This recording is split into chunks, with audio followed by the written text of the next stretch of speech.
जय हिंद दोस्तों। आज हम इंडिया और रशिया के ट्रेड डील की बात करेंगे।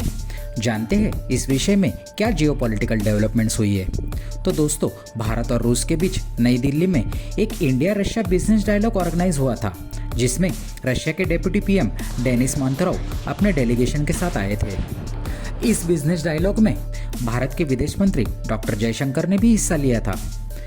रशिया के डेप्यूटी पीएम डेनिस मोंतरोव, जो कि ट्रेड मिनिस्टर भी है, उन्होंने कहा है कि रशिया भारत को एक ट्रस्टेड पार्टनर की तरह देखता है। उन्होंने रशिया और भारत के बीच ट्रेड रिलेशंस को और मजबूत करने की बात की है। डेनिस मोंतरोव का कहना है कि हम भारत के साथ इकोनॉमिक, साइंटिफिक, टेक्निकल और कल्चरल रिश्ते और मजबूत करना चाहते हैं, पर उनका फोकस प्रोमिनेंटली ट्रेड पर था। जैसे कि आप जानते हो, भारत रशिया से डिस्काउंटेड रेट्स पर ऑयल खरीदी कर रहा है और दोनों देशों के बीच का ट्रेड फाइनेंशियल ईयर 2022 और 2023 के बीच 45 बिलियन तक पहुंच गया है। पर यह ट्रेड रशिया के फेवर में टिल्टेड है, क्योंकि रशिया भारत से ज़्यादा कुछ खरीदता नहीं है। डॉक्टर जयशंकर ने रूस के सामने ट्रेड इम्बैलेंस का मुद्दा उठाया और कहा कि भारत के गुड्स को रशियन मार्केट में एक्सेस मिलनी चाहिए। डॉक्टर जयशंकर का कहना था कि रशिया को रूपी रूबल के मैकेनिज्म को इम्प्लीमेंट करना चाहिए, क्योंकि अमेरिका और वेस्टर्न देशों ने रशिया पर यूक्रेन इन्वेजन की वजह से सैंक्शंस लगा दिए हैं और रशिया को स्विफ्ट बैंकिंग सिस्टम से बाहर निकाल दिया है। इससे भारत रशिया को डॉलर्स या यूरोज में पेमेंट नहीं कर सकता है। वैसे तो भारत ने रशिया को रुपीस में पेमेंट एक्सेप्ट करने के लिए मना लिया है और दोनों देशों के बीच पेमेंट्स के लिए रशिया के बैंक्स में वॉस्ट्रो अकाउंट्स भी खोल दिए हैं, पर इसे फाइन ट्यून करने की ज़रूरत है। आइए चलते हैं हमारे टॉपिक की तरफ। जैसे कि मैंने पहले आपको बताया था, रशिया ने भारत के सामने ट्रेड बढ़ाने की बात की है और दोनों देशों ने फ्री ट्रेड एग्रीमेंट पर बातचीत शुरू कर दी है। On a mission to deepen bilateral ties is the goal of Russian and Indian diplomats as they meet in New Delhi. We are discussing an agreement with India for free trade between the countries and also mutual investment protection in both countries. I'm sure that this kind of mechanism that guarantees the protection of investments will be very beneficial for both sides. We're also very interested in a quality increase in trade and cooperation. मैं यहाँ एक और interesting बात बता दूँ कि हम जब यहाँ India Russia free trade agreement की बात करते हैं तो रशिया अकेला नहीं है। रशिया अपने साथ 4 और देशों को मिला रहा है। रशिया ने एक यूरो एशियन इकोनॉमिक फोरम बना रखा है।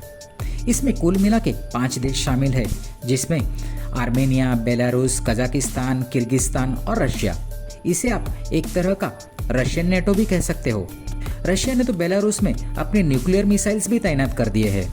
आर्मेनिया और अजरबैजान का कॉन्फ्लिक्ट तो आप सब जानते ही हो।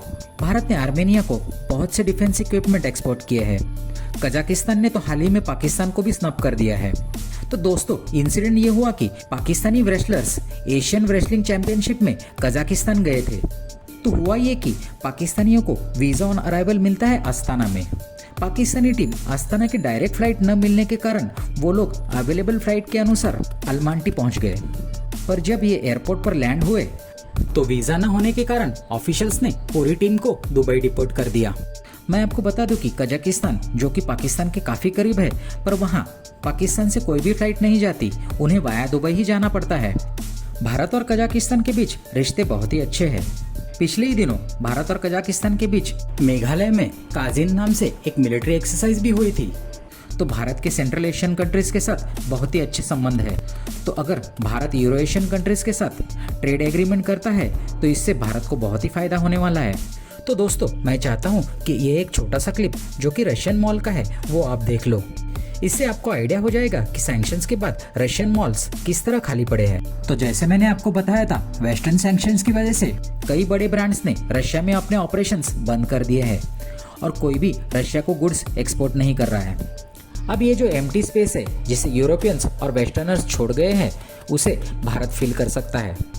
इंडियन एक्सपोर्टर्स 1/3 ऑफ कॉस्ट में सारी सर्विसेज प्रोवाइड कर सकते हैं। ऑब्वियसली ब्रांड में फ़र्क तो रहेगा ही, पर हम मार्केट कैप्चर कर सकते हैं। तो अब आप लोग सोच रहे होंगे कि ये स्पेस तो चाइना भी इजीली फिलअप कर सकता है। चीन के पास तो सभी ब्रांड्स के ऑल्टरनेटिव मौजूद है। चाइना कॉपी करने में भी मास्टर है। बिल्कुल ठीक, पर रशियंस चाइनीज़ को ट्रस्ट नहीं करते। उनको पता है कि चाइना अपने गुड्स किस तरह डंप करता है। जिससे लोकल इंडस्ट्री बिल्कुल तबाह हो जाती है और कोई भी कंपटीशन नहीं रहता। रशिया ने चीन के साथ एक फ्री ट्रेड एग्रीमेंट की बातचीत 2018 में शुरू की थी, पर उस पर आगे कोई बातचीत नहीं हुई और वो एग्रीमेंट अभी तक फाइनल नहीं हुआ है। तो अगर हम यूरो एशियन कंट्रीज से फ्री ट्रेड एग्रीमेंट साइन करते हैं, जो कि अगर नेगोशिएशंस जल्दी कंक्लूड होते हैं, तो हमारा यूके से जो FTA है वो पीछे रह जाएगा और हम यूके को भी स्नब कर सकते हैं। हम यूरोपियन यूनियन के साथ जो FTA डिस्कस कर रहे हैं उसकी इंपॉर्टेंस भी कम हो जाएगी, क्योंकि यूरोपियन यूनियन बहुत ही स्ट्रिक्ट कंडीशन इंपोज करते हैं जो कि यूरो एशियन कंट्रीज में हमें नहीं फेस करनी पड़ेगी। हम यूरो एशियन कंट्रीज को मोर देन 500 प्रोडक्ट्स एक्सपोर्ट कर सकेंगे। इसमें हमारे ऑटोमोबाइल इंडस्ट्री को बहुत फायदा होने वाला है। आप लोग जानते ही हो भारत का ऑटोमोबाइल सेक्टर कितना कॉम्पिटिटिव है। तो अगर हमारा FTA साइन हो गया तो ये एक गेम चेंजर साबित होगा, क्योंकि अमेरिका और यूरोप काफ़ी कोशिश कर रहे हैं कि भारत की निर्भरता रशियन वेपन्स और टेक्नोलॉजी पर कम हो, पर हमें न तो यूरोप और न ही अमेरिका कोई भी टेक्नोलॉजी ट्रांसफ़र कर रहा है। एग्जाम्पल के तौर पर देखें तो हम बहुत दिनों से फाइटर जेट इंजन की टेक्नोलॉजी हासिल करना चाहते हैं और हमारी अमेरिकन कंपनी जनरल इलेक्ट्रिक के साथ 120 kilo Newton thrust engine develop करने की बातचीत चल रही है, पर इंटेलेक्चुअल प्रॉपर्टी राइट्स और फुल टेक्नोलॉजी ट्रांसफर पर अमेरिका तैयार नहीं है। नहीं फ्रांस की कंपनी सैफरन जो कि राफेल जेट्स बनाती है, उसके साथ भी हमारे नेगोशिएशंस फाइनल नहीं हो सके हैं। यूके की रोल्स रॉयल्स ने हमें ऑफर दिया है और उसकी बातचीत एडवांस लेवल पर है। तो अगर हम रशिया के साथ फ्री ट्रेड एग्रीमेंट साइन कर लेते हैं तो इससे हम अमेरिका और यूरोपियन यूनियन को भी एक मैसेज सेंड कर सकेंगे कि अगर आप भारत को इंपॉर्टेंस नहीं दोगे तो भारत रशिया से फेवर लेते रहेगा। After all Russia is a trusted friend. तो दोस्तों आज का वीडियो यहीं खत्म करते हैं और आपसे मिलते हैं अगले वीडियो में। वीडियो पसंद आया होगा तो वीडियो को लाइक और चैनल को सब्सक्राइब जरूर कीजिएगा। धन्यवाद।